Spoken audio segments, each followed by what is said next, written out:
তাকে শাসকের ক্ষমতায় বসিয়ে দেয়।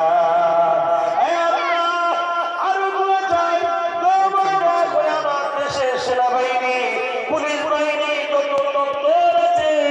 যারা দেশকে চালায় তাদেরকে সুন্দর জীবন দেন, তাদেরকে নিরপেক্ষতার সঙ্গে কাজ করার তৌফিক দেন।